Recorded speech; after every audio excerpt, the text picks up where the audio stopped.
Hi and welcome to Philly Box Breaks. Just a little instructional video. I'm getting a lot of questions about the stuff I do before breaks and why I do it. So I figured I'd just give a little walkthrough instructional video on what I do and why I do it.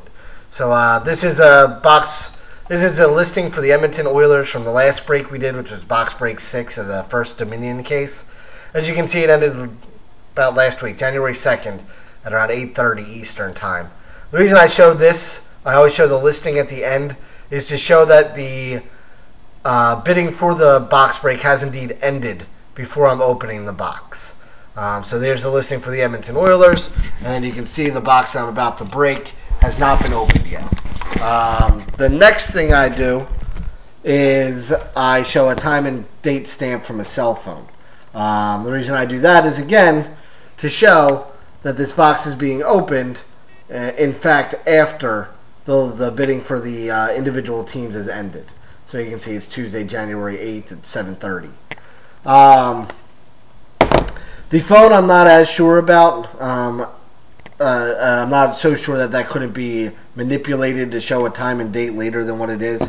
I show it just as a further, to further hopefully show that I'm doing the break after the bidding has ended. But the actual cell phone, I'm not so sure, couldn't be manipulated. The last thing that I always do, and I think it's the most important, is the list of buyers' names. Now, the reason that I do this, and the reason why I think it's the most important, is a lot of information can be gathered just from this list. The first thing is that it's in the same window as the box. So they're actually physically touching each other. This is a sealed box. Here's a list of names. So it shows that I'm absolutely opening this box after this list of names was created. The second thing is that it shows your name. So say you're a hockey fan here. It shows all the teams that you bought. There's no way that I could predict which teams you personally would bid on prior to opening the box. So I couldn't have made this list 2-3 days before listing ended on eBay. So by showing you the list of names, it shows that the listings have all ended on eBay because all the team names that you purchased are correct, and there's no way I could have predicted that. The second thing about being in the same window as the box, you can see that they actually physically can touch each other, is that if I had an image up and I had the box in one window by itself and I was showing you, a list of team names on a computer or, something else on a computer screen, those are things that I could just be showing you a video from a box that I opened, a week ago, while showing you information on the computer screen that is up to date today. That's why I always do the handwritten list. I don't just make a list and put it on my computer screen and show you there. The fact that they're actually physically touching each other is proof that this list was made before this box was opened. The next thing I always do is I show the serial number. So this is the box that's going off tonight, our first from the second case of Dominion. So it's 189815645. The reason I show the serial number is that you're getting a fair shake on the cards. If I didn't provide a serial number in my listing, I could just open any box of Dominion that I wanted for you.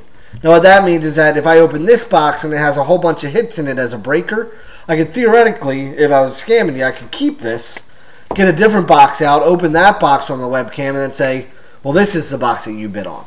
So by providing the serial number in the listing before I break the cards, you know that you're getting every card out of this box and that you're getting a fair chance at hitting the big cards. So the Nugent Hopkins rookies, the booklet cards, the Peerless patches, those things out of the Dominion, you're getting the same odds as if you were opening cases yourself. If you were buying cases and opening them yourself, you'll get the same odds of hitting one of those really, really nice cards.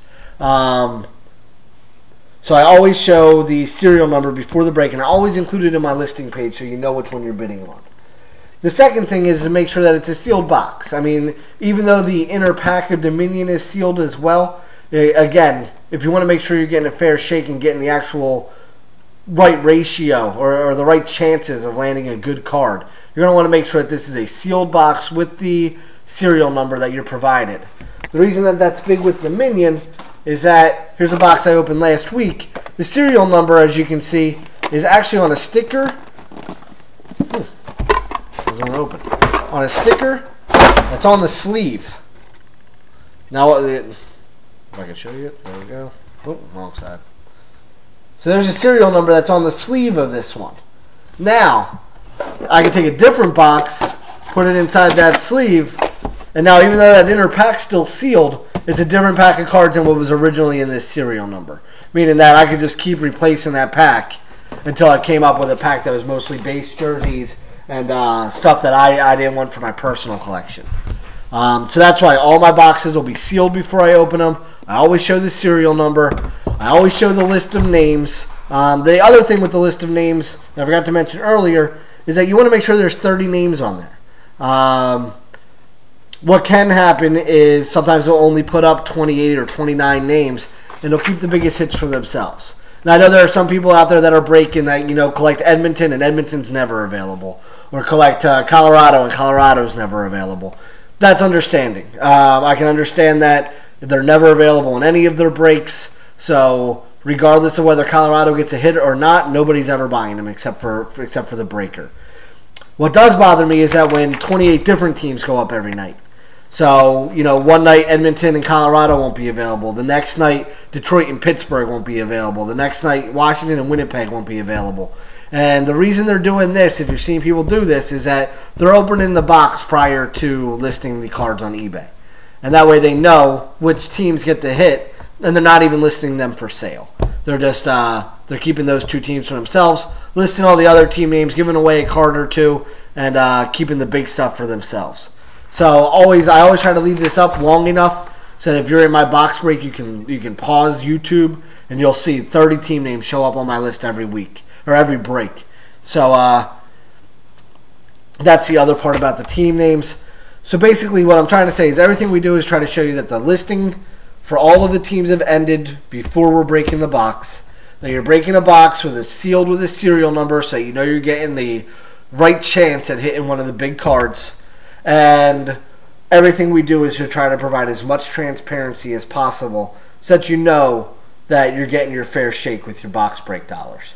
You guys are spending a lot of money to do this. I understand I'm a hockey card collector myself. I enjoy doing it. I still join them myself too. So you guys are spending your money. You should get your money's worth. If you have any questions, hit me up. My eBay name is Philly Box Breaks 9. That's Philly Box Breaks, the number 9 on eBay. I'll answer any questions you have about what we do. The second thing is that if there's anything you guys want me to do before a break, if there's something I can do to show that there's a little bit more, transparency, clarity, showing that this is in fact happening the way it should, just let me know. Send me a message, tell me, hey, could you do this before a break? And I'll do anything you guys want me to do. I enjoy doing this. It's fun for me. And I want to just make sure that you guys are getting, like I said, your fair shake, a good deal when you're buying these box breaks. Thanks again, and hopefully I'll see you guys at our breaks to come as the hockey season gets started here.